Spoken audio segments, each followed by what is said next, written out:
Ketika Bongkok Meng ditangkap oleh Raja Tornado, ia tenggelam oleh banjir kebencian. Tubuh Wang Lin berubah menjadi awan asap saat dia dengan cepat melarikan diri dari kelompok tornado. Ada beberapa tornado yang tersebar yang datang untuk mencoba dan menghentikan Wang Lin seperti yang mereka lakukan dengan Hunchback Meng. Wang Lin mencibir. Matanya benar-benar tenang tanpa kepanikan. Ketika kelompok tornado semakin dekat, salah satu tornado tiba-tiba mempercepat dan tiba di sebelah Wang Lin. Tornado mengambil Wang Lin dan dengan cepat menyerbu keluar dari pengepungan tornado. Ini semua terjadi terlalu cepat untuk tornado lain untuk bereaksi, dan bahkan jika mereka bisa bereaksi, mereka tidak cukup pintar untuk sadari masalahnya. Wang Lin berdiri di dalam tornado dan menyerbu ke pusaran kepersidangan kedua. Saat dia keluar dari tornado, dia diam-diam memerintahkan iblis kedua untuk mengendalikan yang lain. Dia bisa melarikan diri dengan cepat karena hingga saat ini semuanya berjalan sesuai rencana. Makhluk raja itu memindai jarak sebelum mendarat di tornado Wang Lin. Itu menunjukkan ekspresi bingung sebelum mengeluarkan raungan gemuruh. Semua tornado mulai mengejar Wang Lin.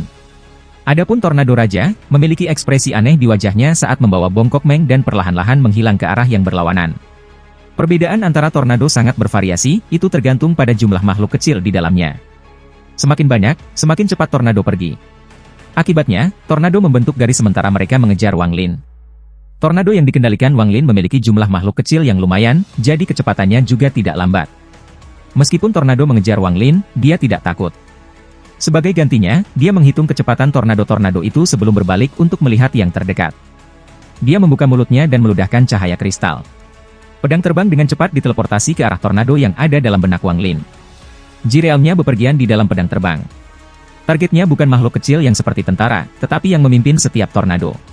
Dengan kehadiran Jirealm Divinescence dan pisau tajam dari pedang terbang, hanya dalam sekejap mata salah satu tornado yang sedang diamati Wang Lin tiba-tiba berhenti.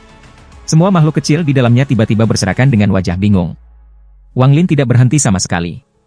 Tangannya dengan cepat menunjuk dan sinar cahaya merambat di antara tornado. Tiba-tiba, sebagian besar tornado besar Wang Lin memperhatikan runtuh. Pada saat ini, dia mulai melihat indera ilahi di belakangnya mulai bergabung, jadi dia melambaikan tangannya dan pedang kristal kembali dalam sekejap. Bukannya Wang Lin tidak ingin berkelahi, tetapi makhluk-makhluk kecil itu sekarang waspada. Dia mampu mengejutkan mereka sebelumnya, tetapi jika dia melanjutkan, maka pedang terbang itu akan dihalangi oleh indera ilahi yang bergabung ketika mendekati tornado. Dia tidak ingin menjadi seperti Bongkok Meng, bertarung sampai harta karunnya terbelah dua. Wang Lin mencibir sementara pedang terbang itu kembali padanya. Dia terus melarikan diri. Segera, jarak antara dia dan tornado melebar. Semua tornado yang dia targetkan adalah yang terbesar yang sedikit lebih cepat darinya. Semua ini terjadi dalam sekejap. Dalam sekejap mata, celah muncul antara Wang Lin dan tornado. Namun, makhluk-makhluk kecil telah selesai menggabungkan indera ilahi mereka, dan serangkaian petir indera ilahi bergegas menuju Wang Lin. Mata Wang Lin masih tenang. Ketika kilat indera ilahi tiba, Wang Lin memberi perintah setan kedua. Makhluk kecil yang dikendalikan oleh iblis kedua tiba-tiba berbalik dan menyerang, menciptakan gelombang suara yang mulai menyebar. Serangan gelombang suara ini menciptakan gelombang kejut yang mendorong tornado Wang Lin ke depan, menyebabkan rasa ilahi kilat untuk dilewatkan. Ketika makhluk-makhluk kecil yang mengejar Wang Lin menggabungkan indera ilahi mereka untuk serangan lain, Wang Lin sudah jauh dari mereka. Saat pusaran besar di langit muncul di hadapan Wang Lin, matanya mulai berbinar. Sebenarnya, jika dia tidak memutuskan untuk mencuri dari Hunchback Meng, dia sudah akan dengan aman memasuki persidangan kedua. Bahkan sekarang, jika dia menyerah pada bersembunyi di dalam tornado dan dibebankan menggunakan semua dengan kekuatannya, dia memiliki peluang 80% untuk berhasil, tetapi ini bukan yang direncanakan Wang Lin. Dia tidak tahu bahaya apa yang ada di persidangan kedua. Sangat tidak mungkin dia akan beruntung jika seseorang membuka jalan untuknya seperti di sini dalam uji coba pertama, jadi dia tidak boleh secara sembarangan masuk. Akibatnya, Set Wang Lin yang sangat berhati-hati pandangannya pada tornado di belakangnya. Rencana Wang Lin adalah membawa beberapa tornado itu bersamanya ke persidangan kedua. Dengan cara ini, dia akan memiliki beberapa cara untuk membela diri di persidangan kedua. Dengan pemikiran ini, dia tidak bisa hanya memasuki pusaran sendiri. Dia dengan hati-hati melihat kembali ke tornado di belakangnya dan mulai merenungkan.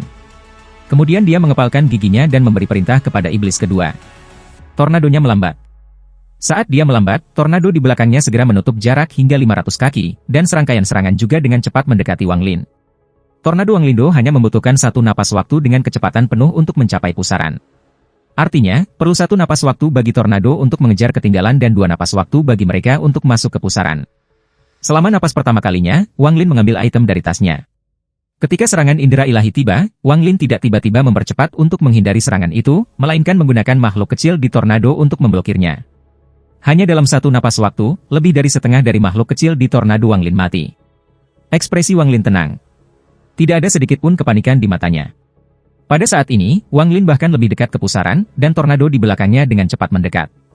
Pada napas kedua, tubuh Wang Lin keluar dari tornado seperti panah. Kelompok tornado mendekat sementara serangan suara mereka meledak. Saat Wang Lin meninggalkan tornado, semua makhluk kecil selain iblis kedua mati. Pada saat ini, tubuh Wang Lin sudah berada di dalam pusaran. Tornado yang mengejarnya juga memasuki pusaran. Tornado tiba-tiba berhenti, dan beberapa di belakang paket akan segera mundur. Namun, bagaimana bisa Wang Lin membiarkan mereka melakukan apa yang mereka inginkan? Dia melihat sekitar 40 tornado yang mengejarnya dan berteriak, "Tetap di sini untukku." Saat dia berbicara, dia mengirim energi spiritual ke objek yang telah dia ambil dari tasnya saat memegang nafas pertama. Tiba-tiba, cincin cahaya meluas dan mengelilingi semua tornado. Gambar naga muncul, dan di bawah kendali Wang Lin, cincin itu berputar di sepanjang cincin cahaya. Pada saat ini, kilat ungu menjangkau dari pusaran. Petir ungu mendarat di Wang Lin dan melewatinya ke lingkaran cahaya. Pusaran itu dengan cepat menarik mereka semua ke dalamnya. Dalam sekejap mata, Wang Lin dan sekitar 40 tornado ditarik ke dalam pusaran. Pada titik ini, sisanya dari tornado telah menyusul, tetapi ketika mereka menyentuh pusaran, mereka terpental kembali. Semakin banyak tornado berkumpul di sini, tetapi setelah mencoba untuk waktu yang sangat lama, mereka masih tidak dapat memasuki pusaran. Setelah beberapa waktu, mereka perlahan-lahan mulai bubar. Uji coba pertama, uji coba bumi, secara bertahap kembali tenang. Di lokasi yang tidak diketahui di dalam uji coba bumi, Bongkok Meng melayang di udara. Tubuhnya berantakan, dan matanya penuh kebingungan. Di depannya adalah tubuh makhluk raja. Tulang jari emas di kepalanya perlahan muncul. Itu menunjuk ke alis Bongkok Meng. Adapun Wang Lin, setelah dia keluar dari pusaran, dia dengan cepat menyebarkan indera ilahi dan terkejut. Tempat dia sekarang adalah dunia abu-abu dengan apa-apa selain jembatan yang terbuat dari batu hitam. Wang Lin menarik akal ilahi dan melihat ke belakang. Formasi naga masih ada di sana dengan lebih dari 40 tornado di dalamnya. Mereka masih berusaha melarikan diri dengan bertabrakan dengan liar ke cincin cahaya di sekitarnya. Setiap kali mereka bertabrakan, cincin itu menjadi agak redup. Wang Lin mendengus dingin saat dia menyingkirkan formasi naga. Begitu formasi menghilang, 40 plus tornado tersebar. Pada saat yang sama, Wang Lin menunjuk alisnya. Iblis kedua dengan cepat muncul dan mengeluarkan raungan yang menantang terhadap tornado-tornado itu. Semua tornado tiba-tiba berhenti. Salah satu makhluk kecil terbang keluar dari salah satu tornado dan bertabrakan dengan iblis kedua. Wang Lin dengan tenang menyaksikan ini semua terjadi. Ini adalah bagian dari rencananya. Alasan dia tidak membiarkan iblis kedua menantang mereka di persidangan pertama adalah karena ada terlalu banyak tornado yang mengejar mereka untuk berhenti. Saat iblis kedua mulai menantang mereka, mereka akan menarik lebih banyak tornado. Jika iblis kedua pernah gagal, maka Wang Lin akan dibiarkan tanpa sarana untuk melarikan diri. Tapi sekarang hanya ada 40 ditambah tornado ini, menjadikannya situasi yang sangat berbeda. 3 hari kemudian, Wang Lin melihat ke kejauhan sambil berdiri di samping jembatan hitam. 42 tornado hitam dipadatkan. Jika seseorang melihat dari dekat, mereka akan melihat bahwa tornado semua mengelilingi satu tornado di tengah dengan irisan lampu merah yang menghubungkan mereka. Para pemimpin semua tornado menyatu dengan iblis kedua. Namun, melalui kekuatan, Wang Lin menarik mereka semua dan menempatkan mereka di bendera jiwa untuk digunakan untuk membuat lebih banyak iblis di masa depan. Dia melakukan ini untuk mencegah dirinya kehilangan kendali iblis kedua karena iblis kedua telah bergabung dengan terlalu banyak dari mereka. Mata Wang Lin berbinar saat dia menatap jembatan batu. Selama 3 hari ini, ia telah mengamati jembatan batu dan masih belum mengambil satu langkah pun ke sana. Selain jembatan batu ini, tidak ada apapun di dunia kelabu ini. Wang Lin merenung sebentar sebelum melambaikan tangannya. Semua 42 tornado di belakangnya tiba-tiba berhenti berputar. Mereka berubah menjadi puluhan ribu makhluk kecil, dan kemudian makhluk-makhluk itu mulai menyebar. Wang Lin sedikit menutup matanya dan menggunakan hubungannya dengan iblis kedua untuk melihat binatang-binatang kecil. Binatang-binatang kecil berserakan, hanya menyisakan suara sayap yang berkibar. Setelah sedikit waktu, bahkan suara-suara itu hilang. Setelah waktu yang sangat lama, dia tiba-tiba membuka matanya dan terbang ke barat laut. Makhluk-makhluk kecil mulai berkumpul dari segala arah dan membentuk kembali tornado di belakangnya. Tidak lama kemudian, Wang Lin berhenti ketika ia tiba di depan sebuah tablet batu setinggi lebih dari 30 kaki. Tablet itu memancarkan lampu merah, memberikannya rasa iblis. Ada beberapa makhluk kecil di loh batu. Mereka mengepakkan sayap mereka dan mengeluarkan suara mendengung. Setelah melihat Wang Lin tiba, makhluk kecil itu terbang ke arahnya dan bergabung kembali dengan tornado di belakangnya. Wang Lin melihat 4 kata besar di tablet batu, Road of No Return. 3 kata ini mengandung nuansa kuno. Wang Lin memandang mereka sebentar sebelum mengalihkan pandangannya ke sudut kanan bawah. Dia serius melihatnya untuk sementara waktu sebelum melambaikan tangannya. Embusan angin bertiup, meniup semua debu dan kotoran di tablet dan mengungkap sederet kata-kata kecil yang akan muncul. Aku telah melewati uji coba bumi dan menangkap makhluk raja di sana sebelum tiba di tempat ini. Jalan tidak kembali. Tempat ini sangat menarik, jika ada orang di masa depan melihat ini, maka anggap itu takdir. Aku akan memberi kamu satu saran, merenungkan arti, no return. Ekspresi Wang Lin tetap tenang, tapi dia diam-diam terkejut. Kata-kata kecil ini sama dengan yang dia lihat di menara hitam. Mereka jelas ditulis oleh orang yang sama. Dari tampilan kata-kata ini, percobaan bumi tidak mudah bagi orang ini. Bahkan makhluk raja yang kuat di sana ditangkap olehnya. Namun, setelah dipikir-pikir, Wang Lin menyipitkan matanya. Jika orang ini telah menangkap makhluk raja di pengadilan bumi, mengapa masih ada? Pasti ada kebohongan dalam kata-kata ini. Kata, tangkap, menyiratkan bahwa ia sekarang mengikuti orang ini. Tentu saja ada peluang bahwa ia benar-benar menangkapnya dan yang lainnya baru saja lahir setelah bertahun-tahun yang tak terhitung jumlahnya. Wang Lin tidak tertarik pada apakah ini benar atau salah. Tatapannya kembali ke kata-kata, jalan tidak ada kembali, dan dia mulai merenung. Setelah lama, dia berbalik dan terbang menuju jembatan batu dengan tornado mengikuti di belakangnya. Setelah kembali ke jembatan, Wang Lin menampar tasnya memegang dan iblis Suligwo segera terbang keluar. Dia memandang dengan cemburu pada makhluk-makhluk kecil dan diam-diam mengeluh dalam hatinya, jadi bagaimana jika dia memiliki banyak saudara kecil yang mengikutinya? Aku hanya akan mendapatkan pengikut aku sendiri. Wang Lin melihat ke jembatan batu dan menunjuk ke sana. Kali ini, Suligwo segera berlari menuju jembatan tanpa berusaha tawar-menawar seperti di masa lalu. Dia penuh energi ketika dia dengan bangga melihat tornado dan berpikir, lihat ini. Iblis ini masih menganggap aku lebih penting. Mengapa dia tidak membiarkan orang nomor 2 melakukannya sebaliknya? Ketika dia melihat Wang Lin, dia mengungkapkan pandangan yang menenangkan sebelum terbang menuju jembatan batu. Dia terbang untuk waktu yang lama tanpa menemukan bahaya dan bahkan memutarnya beberapa kali sebelum kembali. Wang Lin sedikit mengerutkan kening. Dia mengulurkan tangannya. Makhluk kecil terbang keluar dari tornado dan mendarat di telapak tangannya. Itu menatapnya dengan mata kecilnya dan tetap diam. Wang Lin melemparkan makhluk kecil itu ke arah jembatan batu hitam. Makhluk kecil itu bergerak 3 langkah sebelum berhenti. Wang Lin menatap makhluk kecil itu dengan ekspresi serius. Tubuh makhluk kecil itu bergetar saat perlahan berbalik. Matanya dipenuhi ketakutan. Kemudian, tepat ketika berbalik, sebuah pusaran muncul di bawah makhluk kecil itu, menghisapnya. Sesaat kemudian, semuanya kembali normal. Wang Lin merenung sejenak. Dia mengerti bahwa jembatan batu adalah kunci untuk meninggalkan jalan tanpa kembali ini. Dia menguji jembatan dengan beberapa makhluk kecil lagi, dan hasilnya sama. Namun, Wang Lin memperhatikan bahwa ketika sekelompok makhluk kecil pergi, hanya satu yang akan terpengaruh pada satu waktu sementara yang lain tidak terpengaruh sampai yang pertama mati. Kemudian makhluk kecil lain akan terpengaruh dan sebagainya. Mata Wang Lin berbinar saat dia bergumam, tidak kembali. Tidak kembali, itu berarti bahwa sekali kamu mengambil langkah maju, kamu tidak bisa kembali. Dia merenungkan hal ini tetapi masih tidak melangkah ke jembatan. Dia duduk dalam posisi lotus di sebelah jembatan dan mengeluarkan 2 kantong berisi. Salah satunya memiliki benang emas. Ini adalah yang dia curi dari mayat misterius ketika dia mempelajari jalan ilahi di kuil Dewa Perang. Sayangnya, ada kekuatan misterius di tas yang mencegah indera ilahi untuk masuk dan membukanya. Wang Lin tahu bahwa tas itu berisi perasaan ilahi orang lain dan bahwa dia harus menghapusnya sebelum dia bisa membukanya. Namun, rasa ilahi ini terlalu kuat. Setelah mencoba beberapa kali, Wang Lin menyerah.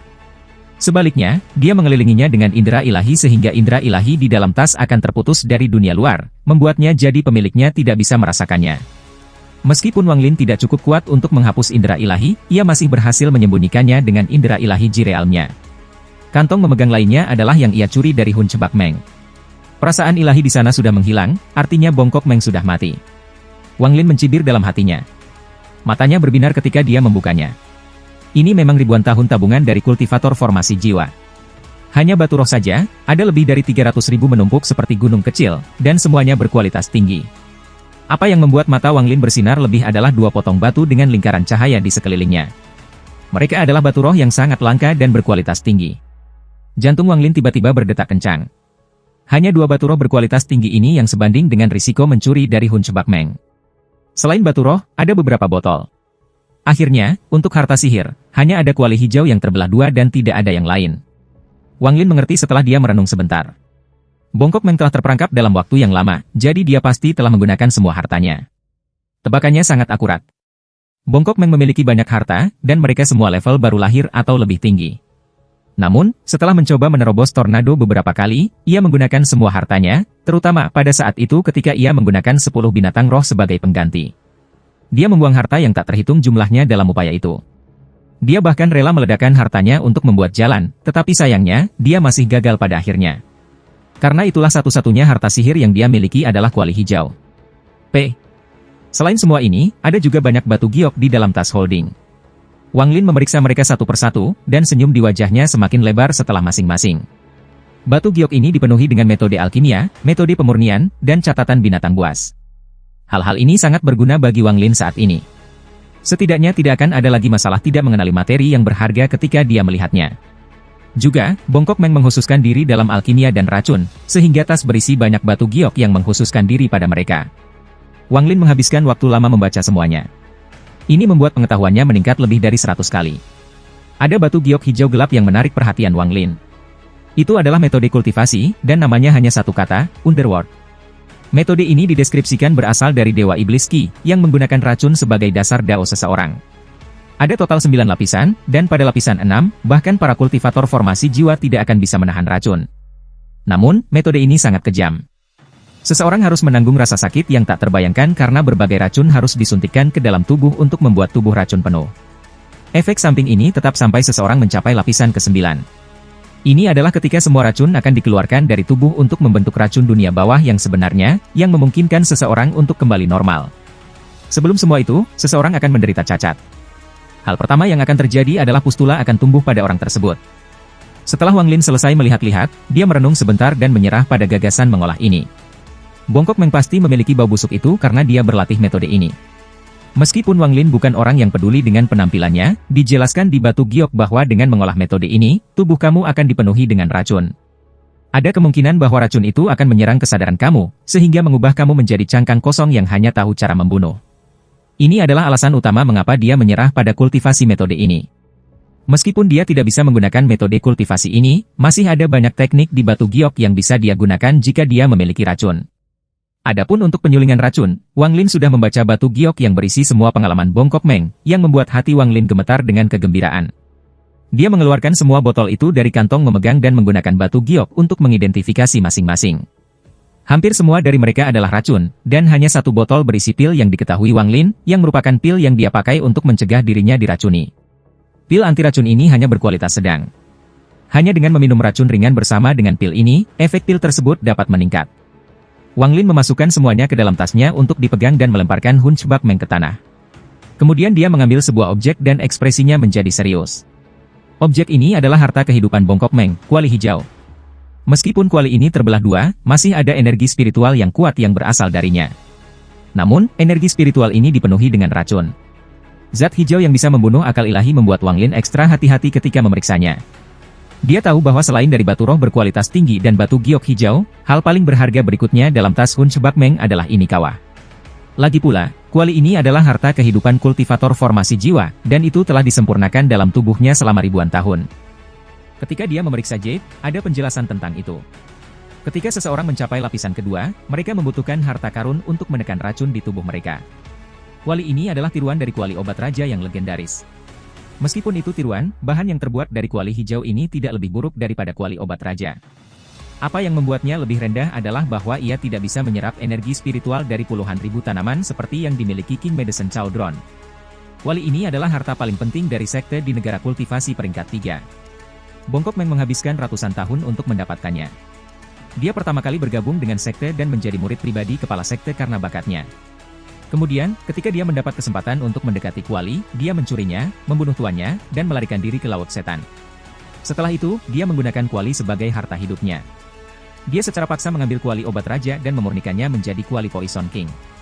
Jika dia berhasil mencapai lapisan ke-9, maka meskipun itu tidak akan mencapai tingkat King Medicine Chaldron yang legendaris, itu akan cukup dekat. Namun, alih-alih kuali obat raja, itu akan menjadi kuali Poison Raja. Sayangnya, dia meninggal sebelum sampai di sana, dan karena kebetulan, kuali ini sekarang ada di tangan Wang Lin. Wang Lin teringat apa yang dikatakan Giok tentang kuali ini. Setelah merenung sebentar, jika dia juga mengolah teknik yang sama, maka setelah dia mencapai tingkat tertentu, dia bisa melahapnya dan menjadikannya harta hidupnya sendiri. Namun, dia sudah memutuskan untuk tidak mengembangkan metode ini, yang membuat kuali ini sulit untuk diatasi. Wang Lin akan merasa sangat frustrasi jika dia tidak bisa menggunakan harta karun semacam ini. Alasan untuk melakukan semua ini adalah untuk menjadi lebih kuat. Meskipun dia tidak mendekati untuk mencapai tahap Naschen Soul dan ini tidak akan meningkatkan peluangnya untuk sampai ke sana, dia harus melakukan perjalanan melalui tempat berbahaya ini, dan kuali hijau ini pasti dapat meningkatkan tingkat kelangsungan hidupnya. Wajah Wang Lin suram. Dia mengangkat kepalanya dan memandangi jembatan batu. Matanya berbinar sebelum dia membuka mulutnya agar pedang kristal itu terbang keluar. Pedang itu terbang di sekelilingnya beberapa kali sebelum berhenti di depannya. Wang Lin menatap pedang terbang dengan ekspresi yang tersisa di wajah ini. Dia mengepalkan giginya dan memukul pedang kristal. Pedang itu bergetar sedikit sebelum mengeluarkan nyanyian pedang. Kemudian, garis merah muncul di tubuh pedang. Ini adalah darah esensi jiwa yang dia gunakan untuk darah memperbaiki pedang ini kembali di Sao. Meskipun tubuh dan pedangnya hancur, teknik pemurnian darah sangat tirani. Itu secara paksa mengukir darah esensi jiwa ke roh pedang. Roh pedang ini awalnya tanpa bentuk atau kecerdasan, tapi itu ada di dalam jiwa Wang Lin selama bertahun-tahun, dan itu mengalami perubahan ketika Wang Lin menjadi pemakan jiwa. Roh pedang mendapatkan sedikit kecerdasan dan dilestarikan. Tidak sampai Wang Lin menggunakan teknik pemurnian kuil perang God untuk membuatnya menjadi tubuh lain yang menyelesaikan transformasinya. Dapat dikatakan bahwa pedang terbang ini telah berbuat banyak untuk Wang Lin. Tak terhitung orang yang mati karena pedang ini.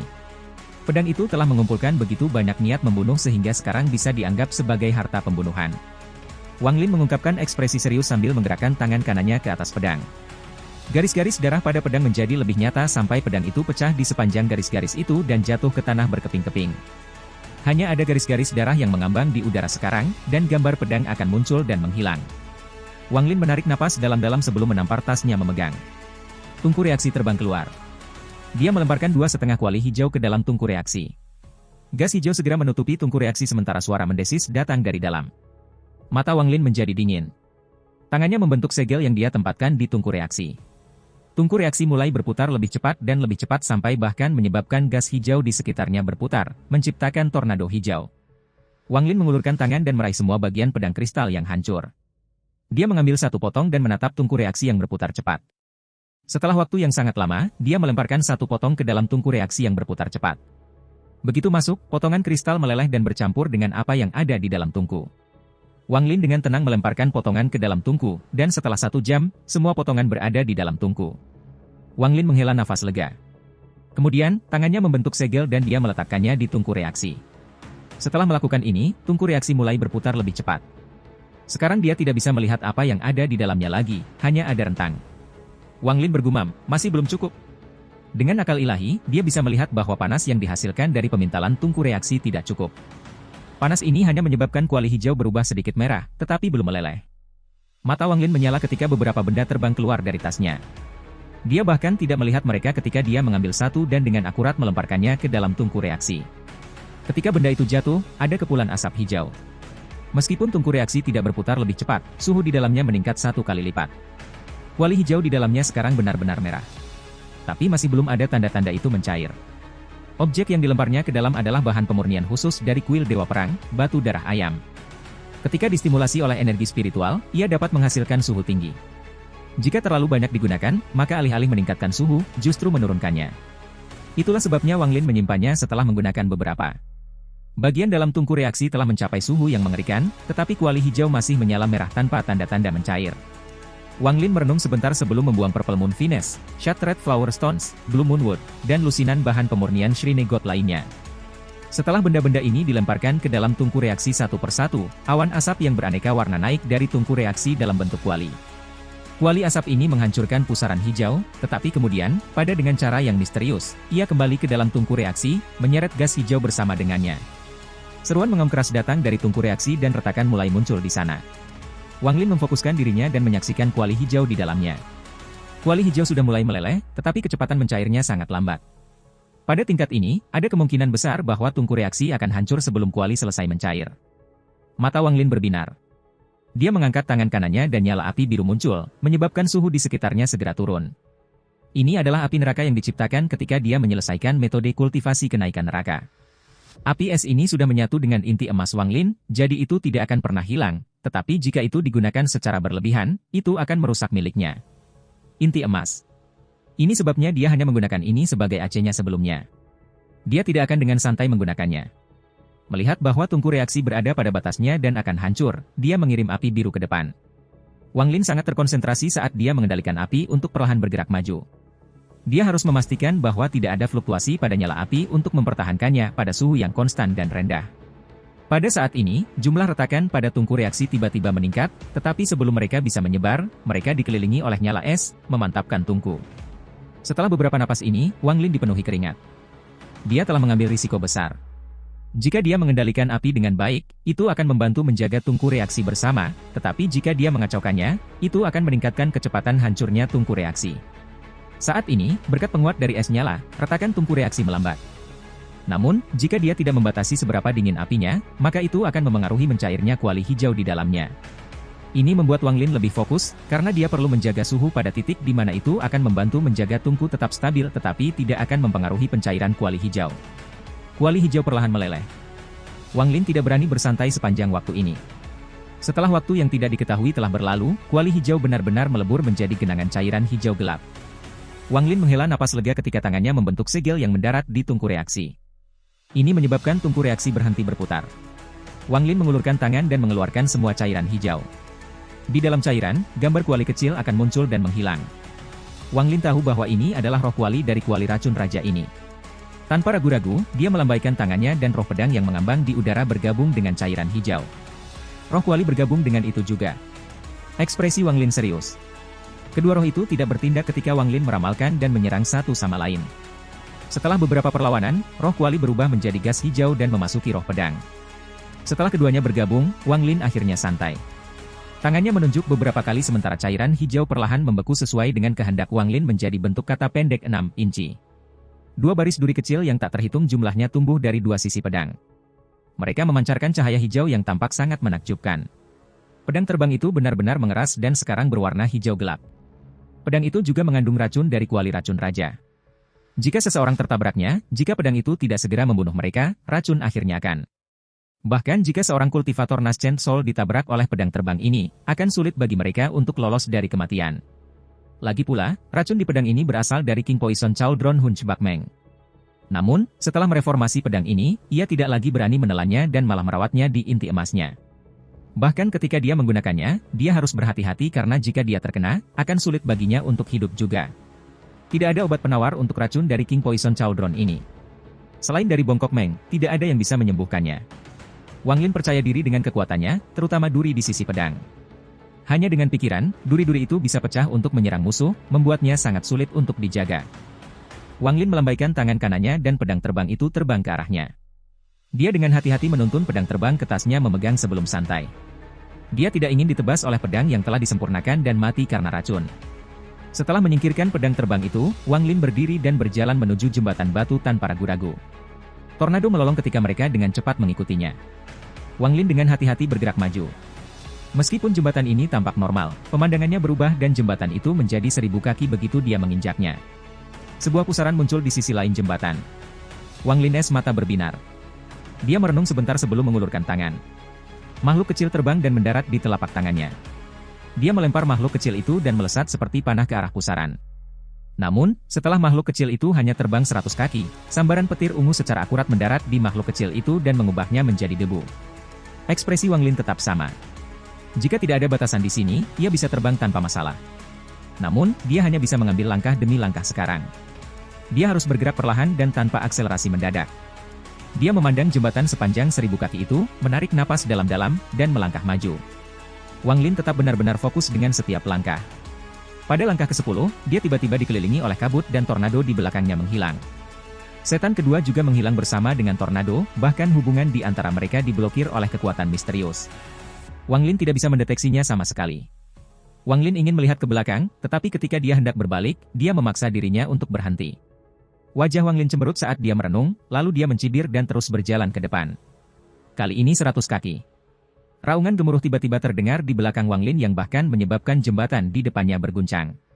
Wang Lin segera menstabilkan tubuhnya. Dia tahu raungan ini, itu adalah auman naga sunyi dari terowongan. Napas berair dan panas berhembus di punggungnya. Wang Lin mengendalikan dirinya untuk bahkan tidak memeriksa dengan akal ilahi. Jembatan ini disebut Path of No Return, artinya setelah satu langkah di atasnya, mereka tidak dapat kembali. Wang Lin tidak percaya bahwa tempat ini bisa sangat sederhana. Tidak hanya dia tidak bisa kembali, tetapi dia bahkan tidak bisa menoleh. Dia kemungkinan besar tidak bisa menyebarkan indera ilahi ke punggungnya juga. Pada akhirnya, semuanya harus mengikuti dua kata tanpa kembali, kalau tidak dia akan mati di sini seperti makhluk kecil itu. Meskipun dia tidak bisa menoleh atau memeriksa dengan rasa ilahi, dia tahu bahwa baginya merasakan panas ini berarti naga itu telah membuka mulut besarnya dan tepat di belakangnya. Wang Lin adalah terkejut, tapi dia tidak panik. Tidak mungkin naga itu muncul di belakangnya, itu pasti semacam ilusi. Tepat pada saat ini, lampu merah menyala di bahu kanannya. Pupil matanya menyusut. Dia jelas melihat bahwa lampu merah adalah lidah bercabang naga. Dahinya berkeringat dingin. Dia melihat ke samping dan menemukan zat lengket yang mengeluarkan bau aneh di bahunya. Wang Lin menarik napas dalam-dalam dan mulai tenang. Langkahnya masih mantap sementara dia berjalan dengan lembut ke depan. Lidah bercabang terus berkedip di tubuhnya, dan pakaiannya mengepak di bawah nafas yang panas. Tiba-tiba, niat membunuh yang kuat muncul di belakangnya. Wang Lin melihat pakaiannya yang mengepak dan tersenyum mengejek. Jika itu sebelumnya, dia masih sedikit tidak yakin, terutama setelah melihat zat lengket di bahunya. Namun, setelah melihat pakaiannya mengepak seperti ini, ia yakin bahwa ini adalah ilusi. Alasan mengapa benda di belakangnya adalah makhluk buas yang sunyi. Biasanya, hanya satu nafas akan membuatnya jauh di kisaran ini, tapi sekarang itu hanya bisa membuat pakaiannya mengepak. Wang Lin sangat ditentukan, tidak peduli suara atau gerakan apa yang ada di belakangnya, dia tetap berjalan dengan tenang. Pada saat ini, naga merah mengeluarkan raungan yang keras dan berusaha melahapnya. Wang Lin bisa melihat naga datang dari sudut matanya, tetapi dia tidak panik dan terus berjalan dengan tenang ke depan. Saat naga melahapnya, naga itu berubah menjadi awan asap. Wang Lin perlahan berjalan keluar dari asap. Dia telah berjalan 900 kaki dan hanya 100 kaki yang tersisa, tetapi pada saat ini, dia mendengar batuk lembut. Batuk ini sangat lembut, tapi di telinga Wang Lin rasanya seperti guntur yang meledak. Dia tidak bisa membantu tetapi berhenti. Tubuhnya bergetar dan dua aliran air mata mengalir di wajahnya. Batuk itu berlanjut. Wang Lin tahu bahwa semua ini adalah ilusi dan palsu, tetapi dia masih memiliki keinginan untuk berbalik untuk melihatnya. Taiju berbalik dan membiarkan ayah melihatnya. Suara yang akrab memasuki telinganya, menyebabkan Wang Lin mengepalkan tangannya dan menutup matanya. Ketika dia membukanya lagi, matanya dipenuhi tekad dan dia mulai berjalan maju lagi. Ikatan Ju, ibu hanya ingin melihat anaknya. Bagaimana kamu bisa begitu kejam hingga tidak memalingkan kepalamu? Wang Lin memejamkan mata lagi. Tubuhnya gemetar dengan setiap langkah, tetapi dia terus maju tanpa ragu-ragu. Segera, dia tiba di ujung jembatan batu. Sepanjang 100 kaki terakhir ini, suara orang tuanya tidak pernah berhenti. Ketika ia mencapai ujung jembatan, suara orang tuanya menghilang. Raungan tornado kembali dan dia mendapatkan kembali hubungannya dengan iblis kedua. Wang Lin masih belum berbalik. Setelah merenung cukup lama sebelum pusaran, dia mengeluarkan batu giok yang diberikan Limuan padanya dan mengaktifkannya. Dia mengepung tornado di belakangnya dan mereka memasuki pusaran bersama-sama. Wang Lin menghilang di dalam pusaran setelah ditarik oleh petir ungu. Apa yang muncul di hadapannya ketika dia berjalan keluar dari pusaran itu adalah gunung besar yang tertutup awan. Itu sangat tinggi sehingga tidak mungkin untuk melihat semuanya dengan semua awan di sekitarnya. Dibandingkan dengan gunung, Wang Lin tampak sangat kecil. Setelah melihat gunung itu, Wang Lin terkejut, tetapi ia segera bisa mengetahui bahwa jalan tidak kembali jelas bukan percobaan kedua. Jika tidak, semua ini tidak cocok dengan apa yang dikatakan Kaisar kuno dan Duan Muji tentang perlunya mantra kematian Wang Lin. Dia masih tidak bisa melihat apapun yang membutuhkan serangan akal ilahi untuk bisa melewatinya. Dia terus melihat ke gunung dan menebak bahwa mungkin ini adalah cobaan kedua yang sebenarnya. Dia menyebarkan perasaan ilahi dan murid-muridnya segera menyusut. Jelas ada batasan yang rusak di kaki gunung dengan irisan lampu merah yang mengelilinginya. Wang Lin merenung sebentar sebelum berjalan menuju gunung. Tak lama, dia mencapai tempat pembatasan itu. Pembatasan itu jelas telah dihancurkan oleh seseorang, meninggalkan lubang yang cukup besar untuk dilewati satu orang. Lampu merah bersinar dari sisi lubang. Dia kemudian melihat ke arah puncak gunung. Dia segera menjadi sangat berhati-hati, karena dia yakin ada seseorang di depannya. Tidak ada yang lain di sini selain gunung ini, artinya gunung ini adalah kunci untuk percobaan ini. Hanya ada satu pilihan, yaitu mendaki ke puncak gunung ini. Bagi manusia, mendaki gunung seperti ini akan menjadi tugas yang sangat sulit, tetapi bagi seorang kultivator, itu bukan sulit sama sekali. Namun, dengan pengalaman Wang Lin di sini sejauh ini, harus ada batasan yang mencegahnya terbang, jadi dia harus berjalan menaiki gunung. Setelah merenung sejenak, Wang Lin berbalik dan menatap tornado. Dia melambaikan tangannya dan tornado mulai bergabung bersama untuk membentuk tornado besar. Wang Lin melompat ke arah tornado. Ketika dia mendekati itu, sebuah lubang muncul di tornado seolah-olah itu menyambutnya. Berdiri di dalam tornado, Wang Lin mengirimkan perintah dan tornado raksasa segera bergerak maju. Tepat setelah mereka melewati batasan, Wang Lin melihat dengan perasaan ilahi bahwa pembatasan mulai pulih dan segera kembali normal. Hati Wang Lin tenggelam. Jika batasan bisa pulih, maka dia tidak bisa membiarkan orang di depannya membuka jalan untuknya seperti yang dia lakukan di percobaan pertama. Memikirkan hal ini, indera ilahi yang tak terhitung dari makhluk kecil bergabung bersama di bawah kendali Wang Lin melalui kontrol kedua melalui iblis dan menyebar. Dia dengan hati-hati mengendalikan akal ilahi yang kuat ini untuk memeriksa daerah sekitarnya. Hatinya tenggelam. Tempat ini benar-benar tertutup oleh pembatasan. Tidak salah jika menyebut tempat ini gunung pembatas. Lupakan memanjat lurus ke atas, hanya satu langkah yang salah yang akan membuatnya terbunuh. Sementara Wang Lin menjelajahi daerah itu dengan akal ilahi, salah satu batasannya pulih dan benar-benar kembali normal dalam sekejap mata. Wang Lin menarik akal ilahinya. Setelah merenung sebentar, dia berjalan keluar dari tornado raksasa. Dia mengambil tas memegang dan melambaikan tangannya. Tornado, bersama dengan iblis kedua, memasuki tas. Tas pegang ini adalah yang ia dapatkan dari kultivator serangga. Itu tidak bisa menampung barang, tetapi makhluk hidup bisa tetap di dalamnya. Wang Lin telah mengujinya dengan beberapa makhluk kecil beberapa hari yang lalu. Begitu dia tahu bahwa itu berhasil, dia menggunakannya untuk menyimpan makhluk kecil. Setelah makhluk kecil memasuki tas, dia mengikat tas itu ke pinggangnya dan mengambil napas dalam-dalam sebelum dia mulai berjalan maju. Perasaan ilahinya tersebar, dengan hati-hati mengamati sekelilingnya. Sementara ia menggunakan indera ilahi makhluk-makhluk kecil untuk memindai daerah itu, ia menemukan bahwa ada celah di antara batasan. Namun, bukaan terlalu kecil untuk dilewati oleh tornado raksasa, dan batasan sekitarnya berfungsi penuh, sehingga mereka akan aktif jika tersentuh.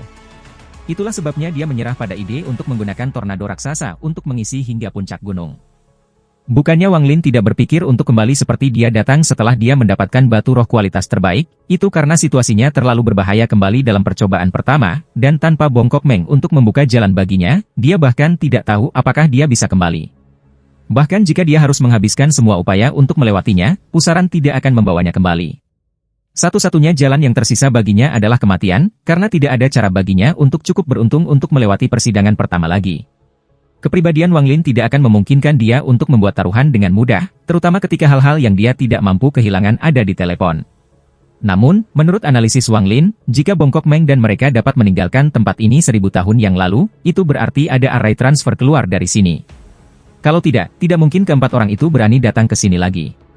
Sayangnya, Bongkok Meng tidak memiliki apapun di tasnya yang berisi informasi tentang tempat ini. Item warisan yang mereka miliki bukan milik Hun Chebak Meng. Mata Wang Lin bersinar.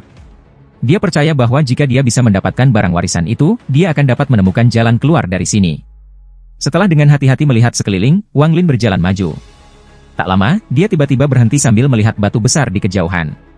Batuan ini memancarkan gelombang energi spiritual. Wang Lin mengambil beberapa langkah ke samping dan berjalan memutar. Langit gelap. Itu menimbulkan perasaan penindasan seperti batu raksasa di hati seseorang. Wang Lin dengan hati-hati berjalan melewati celah di antara dua batasan sebelum menghela nafas lega. Dia melihat sekeliling. Hanya 300 kaki dia butuh beberapa jam untuk melewatinya. Dia harus memastikan bahwa tidak ada masalah dengan setiap langkah sebelum dia mengambilnya. Dia mendongak ke arah gunung yang sepertinya tidak pernah berakhir. Dia bertanya-tanya berapa tahun yang diperlukan baginya untuk mencapai puncak jika dia terus berjalan dengan kecepatan seperti ini. Dia menghela nafas berat. Pada percobaan pertama, dia berhasil melewatinya dengan keberuntungan, tetapi sepertinya dia harus mengandalkan dirinya sendiri untuk percobaan kedua ini. Setelah Wang Lin merenung sebentar, wajahnya menjadi gelap. Dengan penanaman core formationnya saja, itu terlalu berbahaya di sini, tetapi jika dia kembali, itu akan menjadi lebih berbahaya. Jika dia ingin hidup, dia harus memaksakan jalannya untuk maju. Wang Lin merenung sebentar dan kemudian matanya menyala. Dia tidak terus maju tetapi sebaliknya berbalik dan dengan hati-hati melewati celah antara dua pembatasan. Dia terus kembali sampai dia berada di kaki gunung lagi. Di bagian paling bawah gunung, tempat pembatasan pertama muncul, dia berlutut dan dengan hati-hati mempelajari batasannya. Ini adalah sepetak rumput sekitar selusin kaki lebarnya. Ada banyak rumputan seperti ini di sini di kaki gunung, tetapi ada lebih sedikit rumputan di atas gunung. Pada pandangan pertama, tidak ada yang istimewa tentang itu, tetapi ketika Wang Lin melihat lebih dekat, dia bisa melihat bahwa rumput di sini mengandung urutan misterius. Wang Lin dengan hati-hati memeriksa setiap helai rumput. Ketika dia selesai, dia merekam pikirannya dalam sebuah batu giok. Menggunakan waktu 3 hari, dia mencatat detail setiap helai rumput. Dia ingin menggunakan ini untuk menemukan cara untuk menembus batasan. Wang Lin tahu bahwa jika dia mencoba menerobos dengan paksa, tidak akan ada harapan baginya untuk mencapai puncak. Ini akan menjadi tugas yang tidak mungkin baginya. Juga, semakin tinggi memanjat, semakin kuat batasannya. Akan ada titik di mana tidak akan ada cara untuk mengatasi pembatasan. Jika dia tidak bersiap sebelumnya, dia pasti akan mati. Jika dia ingin lulus uji coba ini, dia harus belajar mengendalikan batasan di gunung ini. Semakin dia mengerti tentang pembatasan, semakin tinggi peluangnya untuk bertahan hidup. Tidak ada cara lain. Inilah sebabnya Wang Lin turun kembali dan mulai mempelajari pembatasan pertama secara terperinci. Pembatasan sangat berbeda dengan formasi. Formasi menggunakan metode yang sangat spesifik untuk menciptakan efek yang sangat spesifik. Komponen yang digunakan dalam formasi sangat kompleks. Jika seseorang mencoba mempelajarinya dengan paksa, mereka hanya akan mendapatkan pemahaman dasar. Pembatasan dianggap sebagai jenis formasi, hanya saja mereka jauh lebih fleksibel. Mereka dapat berubah berdasarkan kehendak pengguna. Batasan seperti pengertian ilahi. Kultivator yang kuat dapat menempatkan batasan hanya dengan akal ilahi mereka. Bahkan setelah ratusan ribu tahun, selama indera ilahi tidak dihancurkan, maka batasan-batasan itu akan tetap aktif. Terkadang bahkan jika pengguna mati, indera ilahi dalam batasan akan terbentuk kesadarannya sendiri dan terus mempertahankan batasannya. Batasan selalu berubah. Hampir tidak ada seorang pun selain Castor yang bisa melihat mereka sepenuhnya. Ada dua cara untuk melewati batasan. Yang pertama adalah menerobos dengan paksa, tetapi itu bukan sesuatu yang dapat dilakukan oleh orang biasa. Metode kedua adalah merisetnya. Setelah kamu memahami prinsip dan aturan pembatasan hingga tingkat tertentu, kamu secara alami akan dapat membuka batasan itu. Wang Lin menggunakan metode kedua. Setelah merekam pembatasan pertama ke batu giok, ia dengan hati-hati mempelajari apa yang telah ia rekam. Untungnya, ia mempelajari dasar-dasar formasi selama ia menjadi pemangsa jiwa, jadi ia tidak benar-benar tersesat ketika mempelajari ini. Waktu perlahan berlalu. 10 hari kemudian, ketika Wang Lin menatap daerah ini, tangan kanannya tiba-tiba meraih rumput. Rumput kemudian mulai bergerak. Namun, Wang Lin tampaknya sudah melihat ini datang dan bergerak dengan rumput. Tangan kanannya bergerak ke kiri, lalu pindah ke kanan, dan tangan lainnya bergabung juga. Sekilas, sepertinya dia bergerak tanpa pola apapun, tetapi setelah diperiksa lebih dekat, dia bergerak selaras dengan rumput. Hanya dalam beberapa napas waktu, kecepatan di mana tangan kanannya sedang bergerak telah mencapai semacam batas dan mulai membuat afterimage. Sebagian besar waktu, ketika satu afterimage muncul, yang sebelumnya sudah menghilang. 10 napas kemudian, keringat muncul di dahinya dan dia benar-benar fokus. Dia dengan cepat menarik kembali tangan kanannya dan sinar lampu merah muncul. Itu mengejar tangan kanannya. Sementara Wang Lin menarik tangannya kembali, dia tiba-tiba mulai menggerakkan tangannya sekali lagi.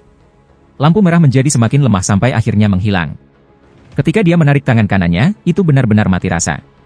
Wang Lin memandang ke arah rumput. Itu sudah kembali normal tanpa ada yang tidak pada tempatnya. Pembatasan di sini adalah untuk membunuh siapapun yang mencoba masuk.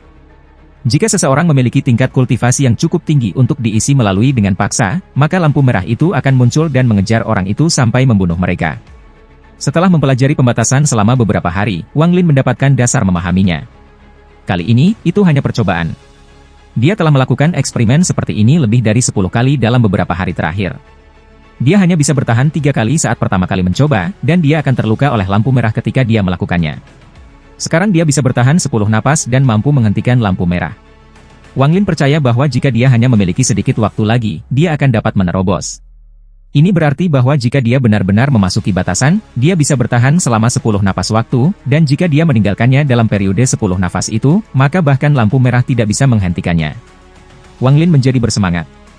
Meskipun pembatasan ini adalah yang paling sederhana di gunung ini, dia percaya dia telah menemukan jalan yang benar. Selama dia terus menyusuri jalan ini, maka tidak mungkin untuk meninggalkan tempat ini.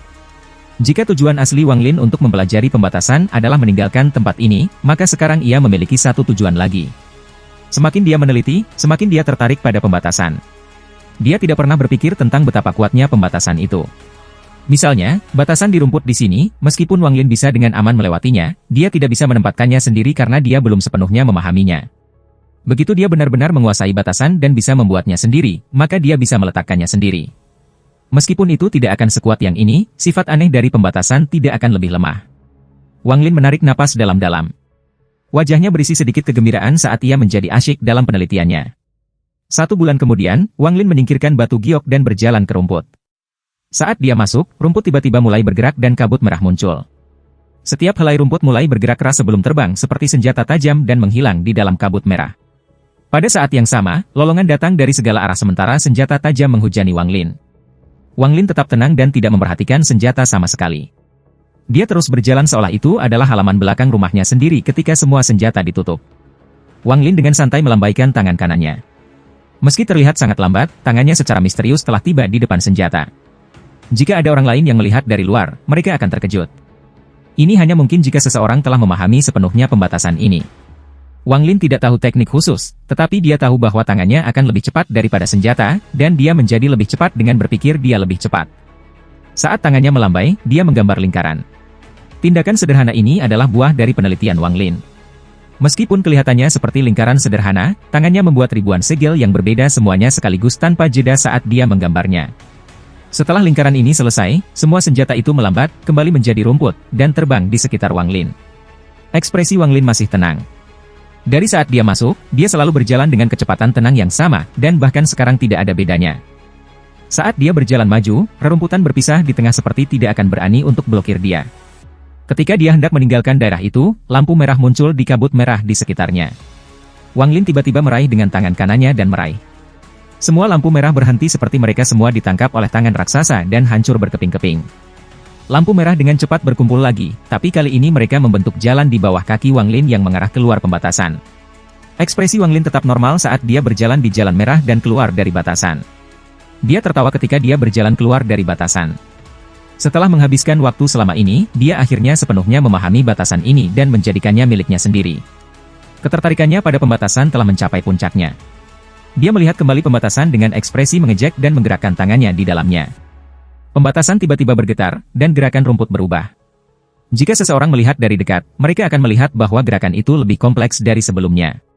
Wang Lin bergumam pada dirinya sendiri, jika seseorang muncul di belakangku, mereka harus hati-hati. Pemahamannya tentang pembatasan, ia menambahkan lapisan lain ke dalamnya.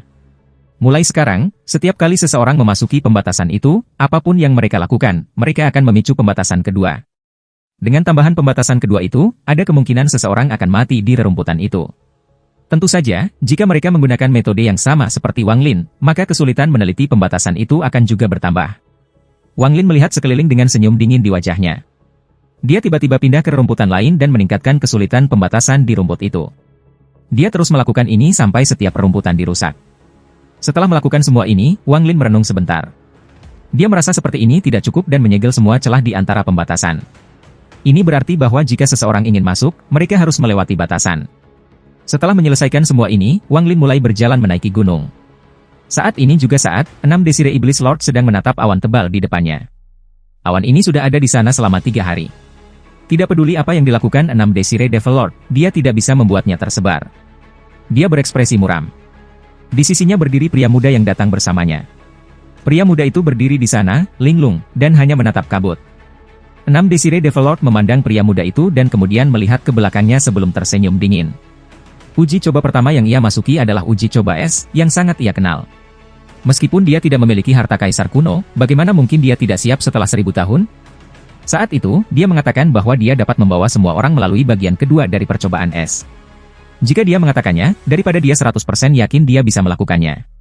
Yang benar adalah 500 tahun yang lalu, dia mendapatkan harta yang memungkinkannya menggunakan teknik pelarian air, yang memiliki efek yang sama seperti kapal bumi Wang Qingyue. Sebagai hasilnya, dengan kultivasi dan pemahamannya tentang uji coba es, ia dengan mudah melewatinya dengan pemuda itu. Adapun jalan tanpa kembali antara uji coba pertama dan kedua, juga tidak ada masalah baginya. Meskipun dia hampir mati saat pertama kali dia datang ke sini, dia sekarang telah menguasai metode kultivasi iblis 6 keinginan. Hal yang paling tidak dia takuti sekarang adalah hal-hal yang mengacaukan emosinya. Dia telah banyak meneliti tentang emosi. Jalan tidak kembali seperti permainan anak-anak baginya. Jika bukan karena dia harus melindungi pemuda itu tidak akan memakan waktu lama. Meskipun melindungi satu orang membuatnya sedikit lebih lambat, hasilnya masih sama. Satu hal yang membuatnya khawatir adalah percobaan kedua ini, yang disebut gunung pembatas. Alasan itu disebut gunung pembatas adalah karena seluruh gunung ditutupi dengan pembatasan, dan semakin tinggi seseorang naik, semakin kuat pembatasan menjadi. Saat itu, mereka berempat tiba di sini dengan yang kuat lainnya kultivator dan mampu melewati. Namun, banyak yang mati karena mereka dipaksa oleh para kultivator yang kuat untuk menguji kekuatan pembatasan. Jika 6 keinginan Iblis Lord tidak datang bersama tuannya, mungkin akan sulit baginya untuk melarikan diri kematian di tempat ini. Namun, tuannya adalah kekuatan utama dalam melanggar batasan. Tuannya adalah ahli pembatasan dan formasi yang telah mempelajari dan memecahkan batasan sampai 1000 kaki sebelum pintu keluar. Namun, dia tidak bisa melangkah lebih jauh. Pada akhirnya, dia meletakkan batasan di atasnya. Kemudian ia bekerja sama dengan para kultivator formasi jiwa lainnya untuk membunuh seorang penanam formasi jiwa tingkat menengah. Hanya dengan menggunakan tubuh kultivator itu mereka dapat membuka terowongan sepanjang 1000 kaki untuk dilewati. Terowongan ini hanya akan bertahan 3 napas waktu. Para penyintas yang beruntung semuanya masuk ke dalam terowongan. Pada akhirnya, hanya sekelompok kecil dari mereka yang berhasil. Semua orang mati. Setiap kali 6 keinginan iblis Lord memikirkan hal ini, dia akan merasakan betapa berbahayanya itu. Baru sekarang dia akhirnya mencapai tahap pertengahan formasi jiwa sendiri, dia berani datang ke sini lagi. Keberuntungan yang dia miliki dalam percobaan pertama membuat Six Desire Devil Lord sangat percaya diri lagi. Dia menganggap dirinya beruntung karena kunci untuk melewati persidangan ketiga ada di tangannya. Berdasarkan pengamatan selama 6 Desire Devil Lord, dia percaya bahwa orang ini bisa membawanya melalui cobaan ketiga, tetapi harganya akan menjadi hidup pemuda itu. Namun, Six Desire Devil Lord sama sekali tidak peduli dengan kehidupan orang ini. Apa yang ia khawatirkan adalah bagaimana ia bisa melewati 1000 kaki terakhir di puncak gunung. Meskipun sudah 1000 tahun dan dia telah bersiap, dia hanya 50% percaya diri. Dia telah menghabiskan sebagian besar 1000 tahun terakhir mempelajari batasan, dan dengan ingatannya yang luar biasa, dia mampu menghafal sebagian besar pembatasan di sini. Hanya setelah 1000 tahun dia merasa percaya diri untuk datang ke sini. Sepanjang jalan, dia dengan mudah menerobos semua batasan, tetapi segera setelah dia menerobosnya, dia mengembalikannya menjadi normal. Dia juga menambahkan lebih banyak batasan di atasnya. Tujuannya sama dengan Wang Lin.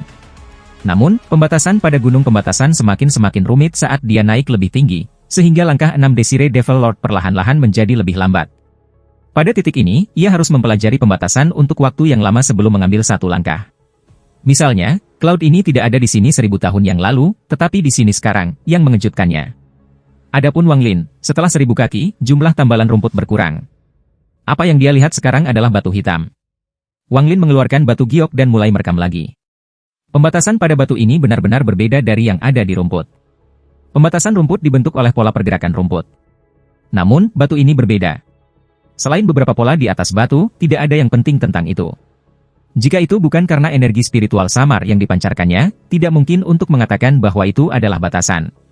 Wang Lin melihat sekeliling dan menemukan banyak pembatasan serupa di dekatnya. Jika dia mau, dia bisa melewati mereka dengan berjalan melewati celah di antara setiap batasan.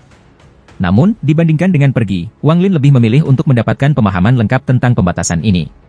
Dia tahu bahwa melewati daerah ini mudah, tetapi dia juga tahu dia harus menghabiskan banyak waktu dan upaya di sini jika dia ingin mencapai puncak gunung. Wang Lin mulai meneliti dengan hati-hati batasannya. Tidak ada rasa waktu di gunung, jadi dalam sekejap sebuah mata, 7 tahun telah berlalu. Pada hari ini, Wang Lin minum cairan roh saat dia berdiri di atas batu di sisi gunung. Dalam 7 tahun terakhir ini, setengah dari rambut Wang Lin telah memutih. Dia mengabdikan dirinya untuk mempelajari batasan-batasan, menyebabkannya selalu mengalami tekanan mental. 4 tahun yang lalu, rambutnya mulai memutih pada akarnya. Namun, indera ilahinya juga menjadi lebih kuat di bawah tekanan ini, dan dia tanpa sadar memasuki tahap pertengahan formasi inti. Dia sekarang selangkah lebih dekat ke tahap Naschen Soul. Matanya bahkan lebih tajam, dan temperamennya telah sangat berubah. Jika Wang Lin seperti es yang tidak pernah meleleh 7 tahun yang lalu, maka sekarang dia juga tidak mungkin untuk melihatnya. Perasaan ini datang dari matanya. Matanya sepertinya bisa melihat segalanya, dan ada bintang di dalamnya yang terkadang berkedip. Jika Duan Muji melihat Wang Lin sekarang, dia mungkin tidak akan percaya. Ini adalah mata indera ilahi yang hanya diperoleh begitu seseorang telah mencapai tingkat penguasaan tertentu dalam batasan. Wang menghabiskan 7 tahun terakhir ini untuk memperbaiki matanya. Dalam 7 tahun ini, ia telah mengalami banyak pembatasan. Mereka semua menuntutnya untuk mempelajari dan memeriksanya dengan cermat. Dia hampir terbunuh oleh pembatasan itu berkali-kali. Ini terutama berlaku untuk beberapa pembatasan yang jelas memiliki batasan lain ditambahkan ke mereka. Untungnya, Wang Lin selalu berhati-hati, jadi dia memperhatikan bahwa batasan ini berbeda dari yang ada di gunung.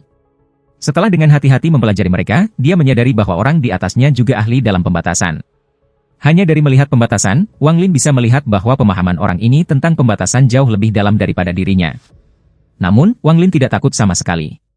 Ketertarikannya untuk meninggalkan persidangan kedua telah banyak menurun. Dari sudut pandangnya, ini adalah alam mimpi untuk pembatasan belajar.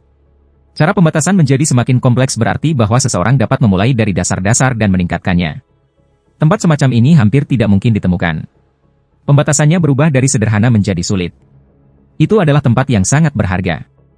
Dengan konsentrasi penuh, Wang Lin menyusuri jalan setapak di gunung. Sudah 7 tahun.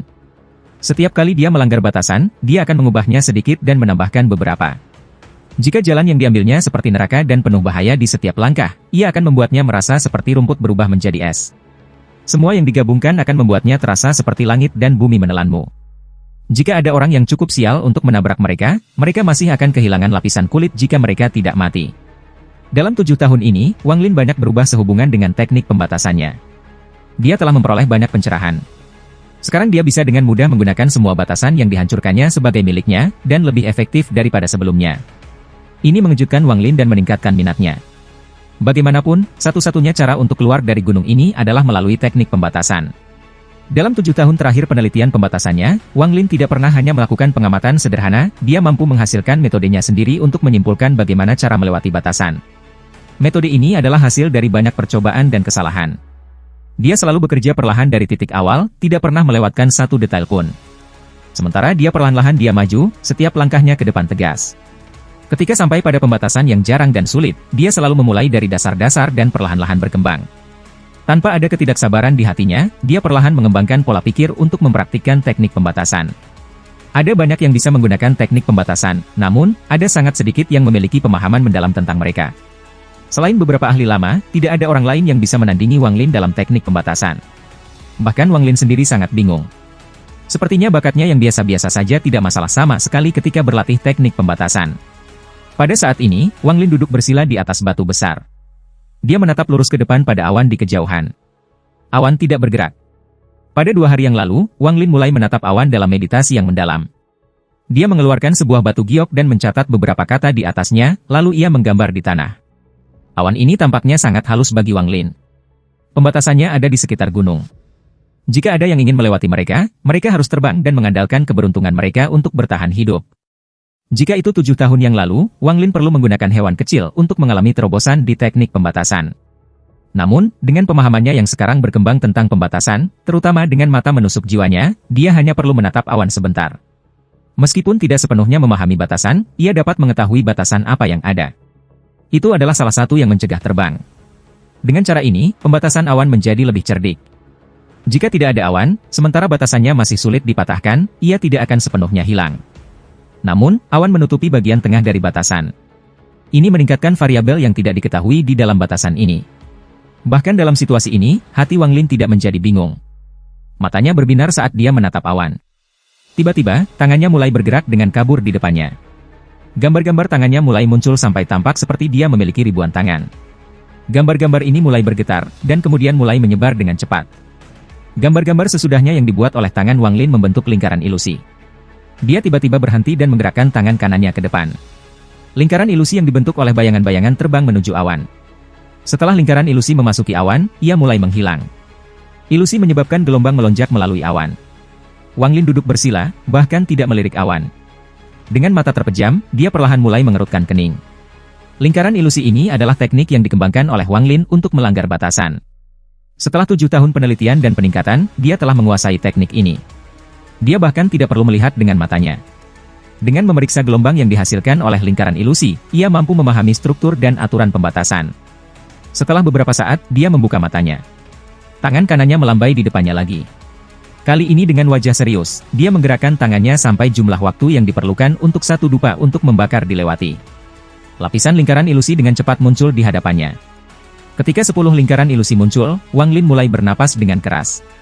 Dia kehilangan kendali atas tangan kanannya. Dengan kekuatannya yang terakhir, dia mengayunkan lengannya 10 kali. 10 lingkaran ilusi jatuh di awan satu persatu. Saat membentuk lingkaran ilusi tampak mudah, diperlukan Wang Lin melingkari tangannya puluhan ribu waktu untuk membentuk satu lingkaran. Teknik ini adalah hasil dari 7 tahun mempelajari teknik pembatasan. Orang bisa mengatakan bahwa lingkaran ilusi itu sendiri adalah teknik pembatasan. 10 lingkaran ilusi menembus awan dan menghilang. Ini menciptakan riak dalam awan yang tak berujung, membuatnya berdenyut dengan cepat. Wang Lin menyembunyikan kehadirannya. Tangan kirinya kemudian berulang kali menggambar di tanah. Setelah waktu yang lama, dia membuka matanya dan tersenyum. Dia melambaikan tangan kirinya dan menghapus semua gambar di atas batu. Matanya bersinar ketika dia berdiri, menyapu foto-foto itu dengan tangan kiri, dan kemudian mulai menggosoknya dengan tangan kanannya. Dia melihat ke bawah dan menghitung waktu. Dia kemudian tiba-tiba menggerakkan tangan kanannya dan menembakkan seberkas cahaya. Cahaya itu melesat ke arah awan, menyebabkannya bergetar, lalu perlahan menghilang. Saat awan menghilang, apa yang tersembunyi di dalamnya terungkap. Wang Lin menarik napas dalam-dalam. Dia mengeluarkan batu giok dan dengan cermat mencatat karakteristiknya saat dia menganalisis batasannya. Dalam 7 tahun terakhir, setiap kali Wang Lin membuka batasan, ia akan merekamnya sehingga ia dapat menggunakannya lagi di masa depan. Setelah waktu yang diperlukan untuk tongkat dupa penuh untuk membakar berlalu, ia menyingkirkan batu giok. Dia menatap di mana awan itu berada dan melihat jembatan yang rusak hanya 10 kaki darinya. Ini adalah wajah sebenarnya dari batasan itu. Saat Wang Lin hendak melangkah maju, dia dengan hati-hati memindai jembatan. Matanya mendarat di sebuah pohon kecil yang tumbuh di sebelah jembatan yang rusak. Dengan pengalaman Wang Lin dari melanggar batasan selama 7 tahun terakhir, ia memperhatikan bahwa ada sesuatu yang salah dengan pohon kecil itu. Dalam semua batasan yang dijumpai Wang Lin di gunung ini, meskipun sangat jarang, dia kadang-kadang menemukan 2 batasan bertumpuk satu sama lain. Tetapi pembatasan ini sangat berbeda dari pembatasan yang berharga. Yang ini harus ditambahkan oleh orang lain. Dia sendiri telah melakukan hal yang sama berkali-kali dalam 7 tahun terakhir. Pohon kecil ini pasti ditempatkan di sini oleh orang lain. Wang Lin tertawa dingin. Dia melihat pembatasan pada pohon kecil itu sekali dan segera mengenali tingkat permainan curang yang sama yang dia temui beberapa kali sebelumnya. Mereka semua diciptakan oleh orang yang sama. Sekitar 4 tahun yang lalu, seseorang mulai mencoba menghalangi dia dengan pembatasan.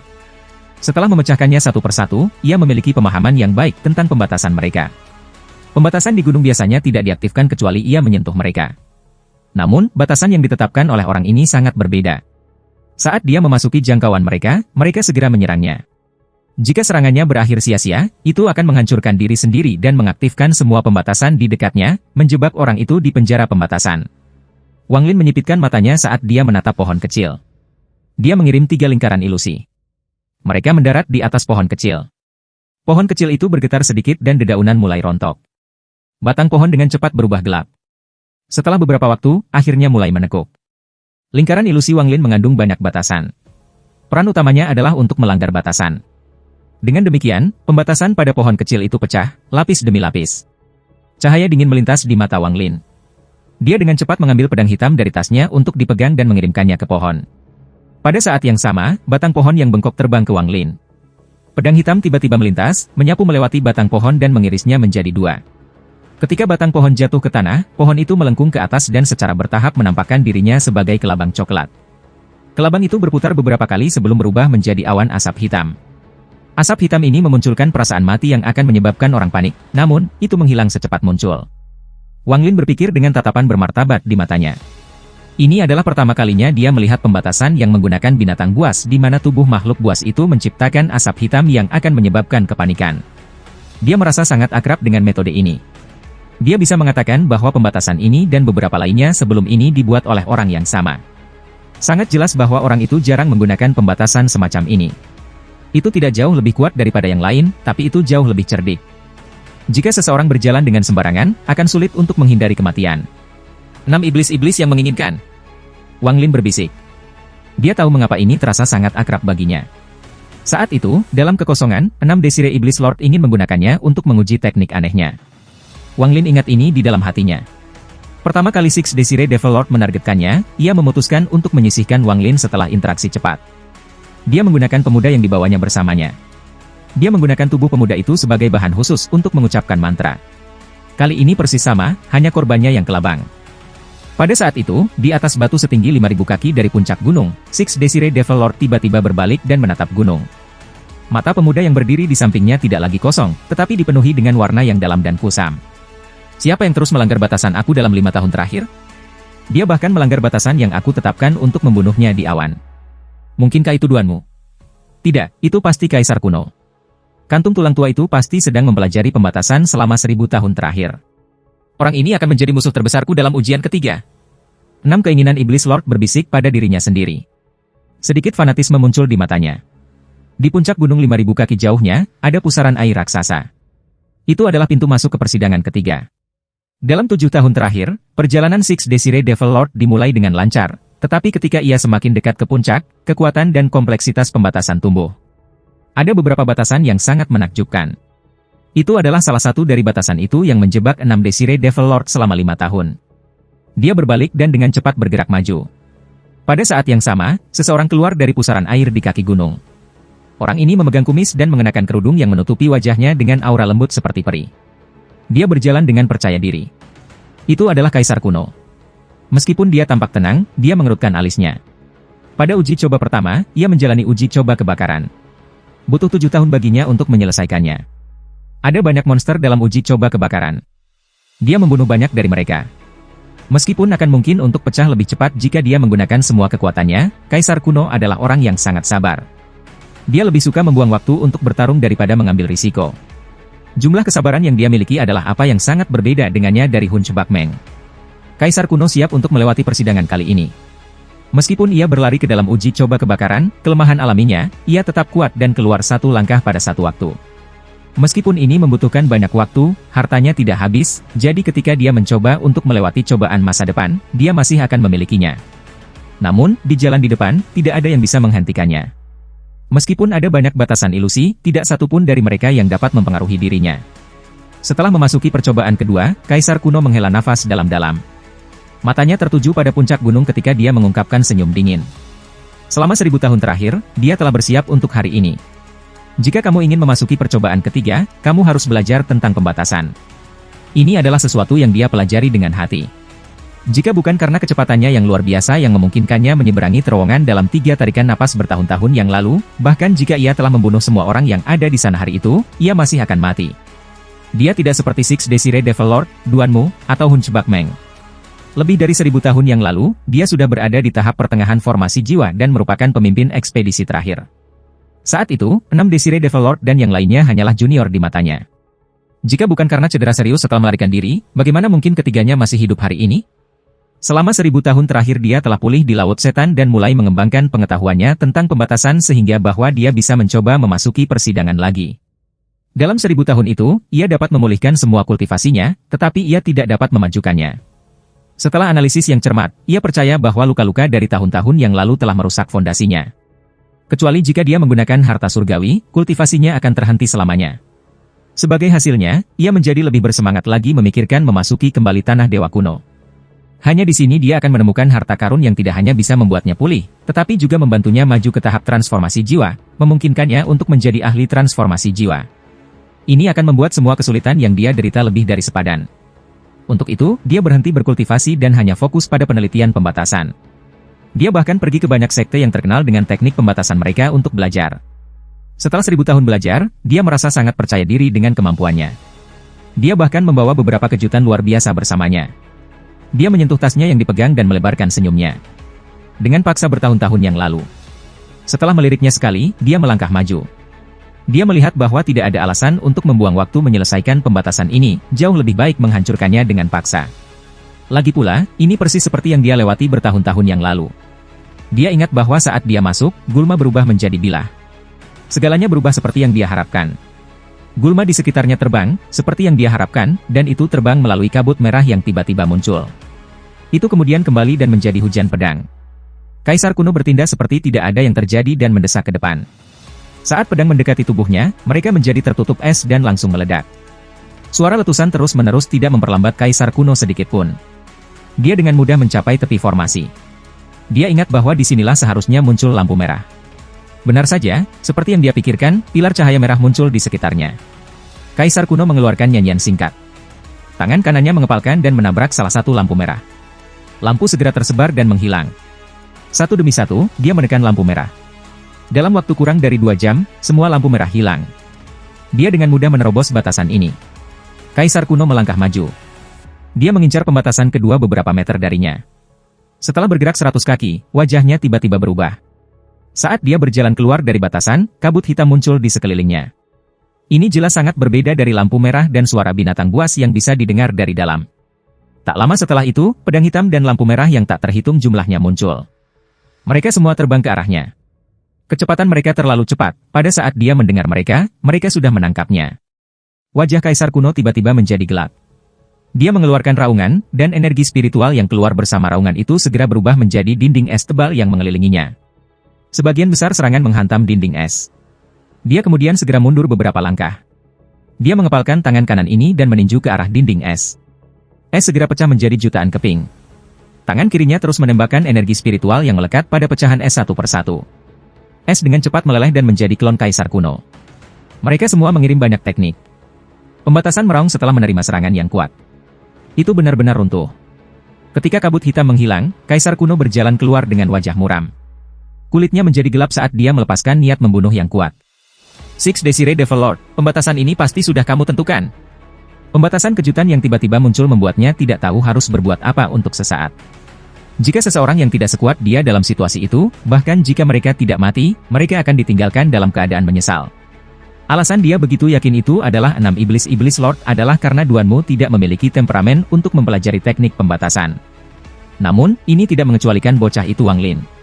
Tapi dia dengan tegas percaya bahwa itu adalah 6 Iblis Lord karena dia benar-benar lupa tentang Wang Lin. Sekarang dia mempertimbangkan betapa jahatnya batasan itu, dia tidak bisa menahan diri untuk mengutuk hatinya. Dia diam-diam memutuskan di dalam hatinya bahwa tidak peduli seberapa sederhana pembatasan mungkin terlihat, dia akan menginjak dengan sangat hati-hati. Ketika Wang Lin perlahan berjalan menuju puncak gunung, dia tiba-tiba berhenti dan menatap kaki gunung. Dia memperhatikan bahwa batasan pertama yang dia tetapkan telah rusak. Namun, Wang Lin tidak merasa panik di dalam hatinya. Saat dia mendaki gunung dalam 7 tahun terakhir, dia telah menetapkan batasan yang tak terhitung jumlahnya untuk menghentikan siapapun di belakangnya. Bahkan jika mereka berhasil menerobos semua batasan tanpa sekarat, mereka setidaknya akan kehilangan lapisan kulit. Jika keberuntungan mereka buruk, mereka bahkan dapat menyebabkan pembatasan terdekat untuk memicu. Bahkan jika itu adalah seseorang dalam tahap formasi jiwa, satu-satunya jalan bagi mereka adalah kematian. Tidak ada banyak pembatasan super kuat di belakang Wang Lin. Hanya ada 3 atau 4, di atas pembatasan yang sudah ada. Six Desire Devil Lord telah menambahkan beberapa layar pada mereka. Setelah Wang Lin dengan susah payah melewati mereka, dia menambahkan lebih banyak lapisan di atasnya. Dan akhirnya, untuk ukuran yang baik, Wang Lin menghabiskan 4 minggu untuk kembali dan merantai semua batasan bersama-sama sehingga jika seseorang dipicu, hasilnya akan menjadi bencana. Wang Lin tertawa dingin. Orang-orang di belakangnya tidak masalah. Dia terus bergerak maju. Semakin dekat ke puncak Wang Lin, semakin dia melambat. Dia harus menghabiskan banyak energi mental untuk memahami bagaimana pembatasan berfungsi. Dia mempelajari setiap detail dari pembatasan sebelum dia mencoba untuk memecahkannya. Dengan teknik pembatasan yang dia buat, dia hanya bisa membuat hingga 10 lingkaran ilusi. Dia tidak bisa menghasilkan lebih dari 10. Belum lagi dia, bahkan seseorang di tahap formasi jiwa tidak bisa berbuat lebih banyak. Dengan teknik ini, jika itu orang lain, yang paling bisa mereka lakukan akan menjadi sekitar 3 hingga 5 lingkaran. Satu-satunya alasan Wang Lin dapat membuat adalah 10 adalah karena akal ilahi Jirealm. Itu karena dukungan dari teknik ini ditarik ke batas yang Wang Lin mampu maju 1 kali 1 demi 1 ke titik di mana dia bisa menggambar 10 lingkaran ilusi. Jade yang dia gunakan untuk mencatat batasan sekarang berjumlah lebih dari 100. Itu adalah harta karunnya, bukti pertumbuhannya. Surat wasiat Wang Lin jelas sangat kuat. Banyak batasan yang membuatnya menghabiskan waktu berhari-hari untuk belajar dan menganalisis, dan kemudian suatu hari ia akhirnya mendapatkan terobosan. Waktu berlalu dengan cepat dan dalam sekejap mata, 3 tahun telah berlalu. Rambut Wang Lin sudah benar-benar memutih. Matanya bahkan lebih tajam, seolah-olah itu bisa menembus jiwamu. Wang Lin tidak pernah berpikir dia akan menghabiskan 10 tahun di puncak gunung, tetapi baginya, 10 tahun ini berlalu dengan cepat. Setiap saat dihabiskan mempelajari batasan. Dari posisinya, ia berada 6.000 kaki dari puncak gunung. Namun, mulai 3.000 kaki dari puncak gunung melayang kabut putih tebal yang membuatnya tidak mungkin mencapai puncak.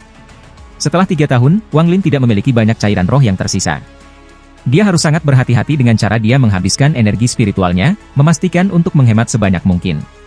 Meneliti pembatasan memerlukan banyak energi mental, dan ketika seseorang mengeluarkan energi mental, spiritual mereka energi juga akan digunakan bersama dengannya. Saat ini, rambut putihnya diikat. Dia duduk bersila di atas tebing yang dikelilingi oleh pembatasan.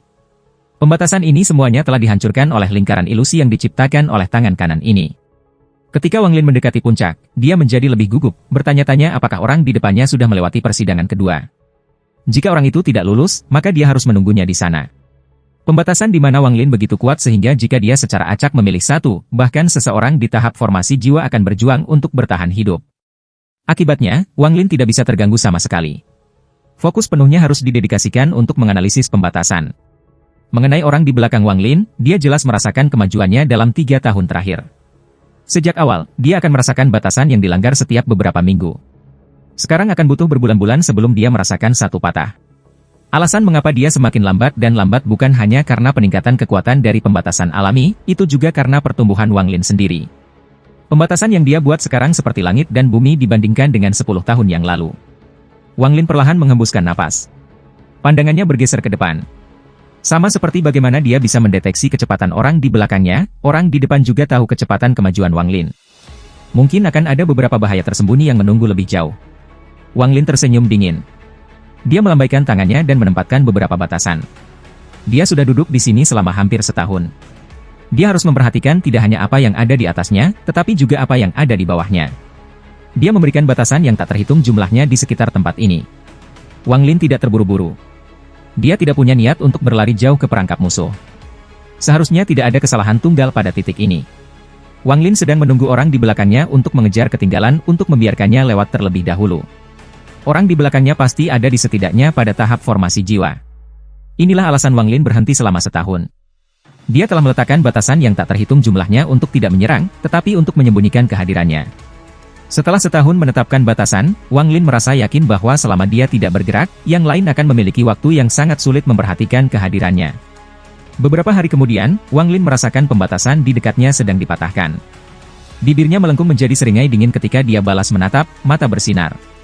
Kemarahan Kaisar Kuno belum mereda dalam 3 tahun ini. Alih-alih mereda, dia merasa semakin marah. Dalam 3 tahun terakhir ini, dia tidak hanya harus menghabiskan banyak waktu untuk melanggar setiap batasan, dia juga harus ekstra hati-hati terhadap pembatasan yang ditinggalkan oleh orang lain. Hal yang membuatnya kesal sebagian besar adalah bahwa ketika dia akhirnya menembus batasan, itu akan memicu banyak pembatasan lainnya. Dia hampir mati puluhan kali. Sepanjang jalan, dia merasa muram dan tidak bisa menahan kutukan dalam hatinya. Terkadang dia tidak bisa menahannya dan akan mengutuk dengan keras. Dari sudut pandangnya, orang yang menambahkan batasan itu terlalu jahat. Terkadang, batasan akan terlihat seperti tidak ada apa-apanya, tetapi ketika dia memecahkannya, celah itu akan menjadi aktivasi untuk pembatasan itu. Ada juga batasan yang bisa dia jalani jika dia tidak melakukannya. Akan mencoba untuk memecahkannya. Tetapi jika dia mencoba untuk memecahkannya, mereka akan membuat lingkaran pembatasan tanpa akhir. Selangkah demi selangkah, bahkan mengetahui bahaya di depan, dia harus terus bergerak maju untuk akhirnya melarikan diri dari neraka ini. Kecuali dia memutuskan untuk menyerah di tengah jalan, dia hanya bisa terus memanjat. Setiap kali dia memikirkannya, amarahnya akan mendidih. Dia berharap bisa menghancurkan orang yang melakukan ini. Terkadang, dia akan merasakan energi spiritual yang sangat kuat dan menghabiskan waktu yang lama untuk mengamati, tetapi dia tidak akan mendeteksi batasan apapun. Setelah mengeluarkan banyak energi spiritual, ia akan mengirimkan hartanya untuk menguji segala batasan hanya untuk menemukan bahwa tidak ada batasan, bahwa energi spiritual ditinggalkan dengan sengaja untuk menipu dirinya. Apa membuat dia yang paling marah adalah tempat-tempat yang terlihat sangat normal, tetapi jika dia memperhatikan dengan seksama, sejumlah kecil energi spiritual bisa dirasakan.